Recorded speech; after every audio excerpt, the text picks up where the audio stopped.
Mike, let's start things off on the defensive side of the football with a very impressive looking linebacker, Kobe Clapper. And a heck of a linebacker name, Kobe Clapper. I mean, it's absolutely fantastic. 6'2", 195 pounds from Cincinnati St. Xavier, a loaded high school from a very competitive football league. Nation's number 371 overall player, number 30 linebacker. And I mean, 3 of the 4 rankings websites list him as a 3-star. I don't get it. I think part of it might be like, this is just, we use this term. He's not a recruiting kid in terms of, Darren, there was a couple months ago, I remember talking to a Notre Dame source about Clapper, and this source told me, we think we're trending away with Clapper because he just hasn't been returning our calls for a while. Like it is just, Notre Dame just wasn't really able to get in touch with him. And that's just because that's Clapper. Like, he's just not like all about social media, me, and needing to talk to coaches all the time. Like, he's just kind of a low-key kid. And, low-key kids oftentimes pick the Fighting Irish. So it was a really nice get for Notre Dame, Darren. An impressive prospect who does a lot on Friday nights. He plays like this off-ball linebacker, but can be as deep as a safety. Like, he's versatile, sideline to sideline. Definitely fits what Max Bola and that Notre Dame defensive staff like in their linebackers, going from Al Golden now to Chris Ash. We don't expect these backers to be doing a ton different than they were before. So yeah, Darren, really nice pickup. Beating out Oregon, Michigan, Tennessee, some of the schools that were in contention for him. And the destination of him picking the Fighting Irish, not a surprise. But like I said before, not really a recruiting kid. He just kind of just popped. It was like a Friday morning at 8:30 in the morning, just went ahead and announced that commitment. Sorry, I feel like I'm off my game. My wife's blowing up my phone on the side here. But anyways, a strong commit for the Irish, someone they've wanted since last March when they offered him for Pot of Gold Day. Versatile, sideline to sideline, 4-star guy. Again, I've said this a few times, but a really solid get for Notre Dame. There's a lot of distractions in recruiting, and you're just bringing that to the interview today, showing what can happen. There you go. Mike Singer from Blue and Gold Illustrated, my guest on the Notre Dame recruiting update. So now we go to the offensive side of the football, and my goodness, you've talked about this guy, running back Javian Osborne.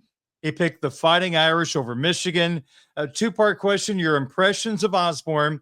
And number 2, can you diffuse this Michigan recruiting guru conversation that Michigan was cooling on this guy anyway, that Notre Dame just got him?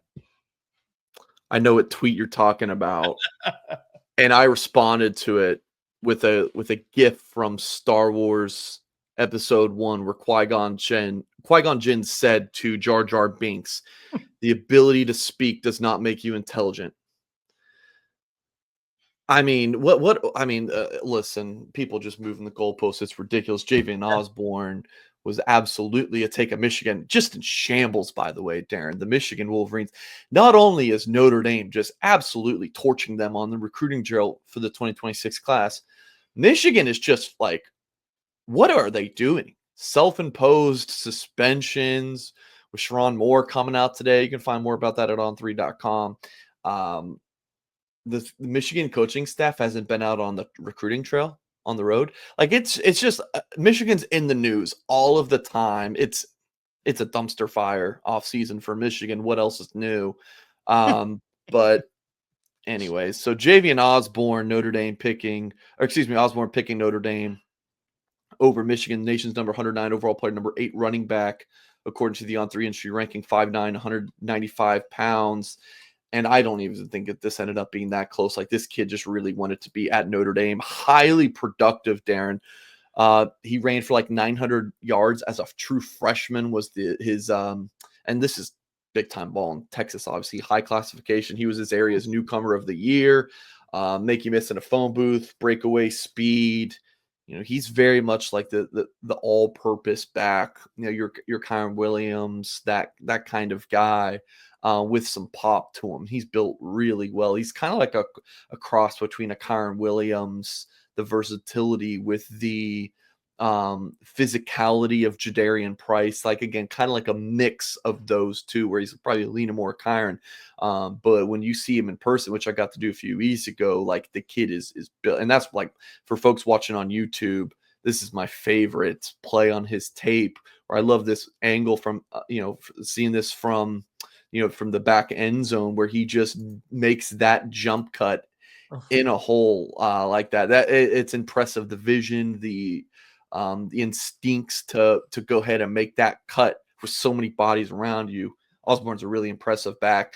And the recruiting victory, Darren, again, just kind of putting Michigan in its place for this one. You definitely like, if you're Notre Dame, to go up against an out-of-state school for a kid from Texas. So that certainly helped.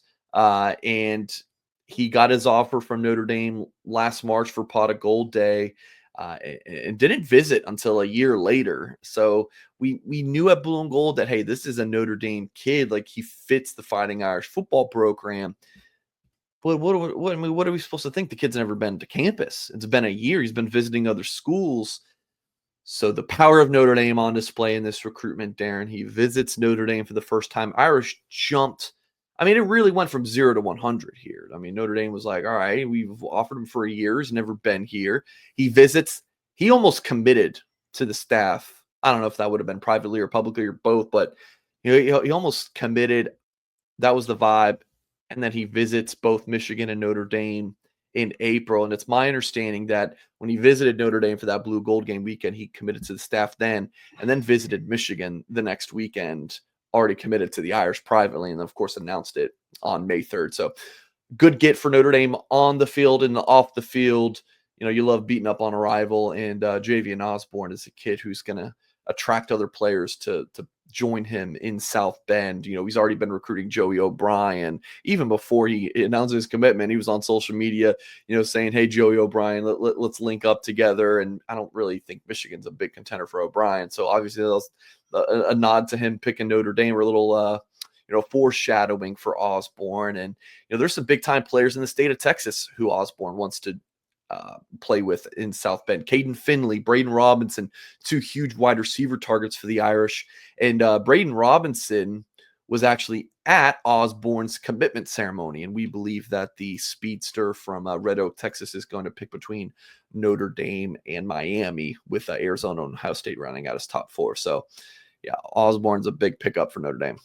And I really enjoyed Osborne speaking so highly of his new running back coach, Jawan Cedar. I mean, he was so impressed with not just the coach, but the man that Coach Cedar is. And I think that's just something fun to learn a little bit more about one of Notre Dame's new coaches. Yeah, it's interesting because, Dylan McCullough was recruiting Osborne, and they had a good relationship. But, you mentioned Jawan Sider, like, he was recruiting him when he was at Penn State. Nittany Lions didn't really have a whole lot of a chance with Osborne. But Sider going over to Notre Dame, there was already at least a pre-existing relationship there. They connected really well. Marcus Freeman did a great job. Whole coaching staff definitely gets kudos for Osborne's commitment.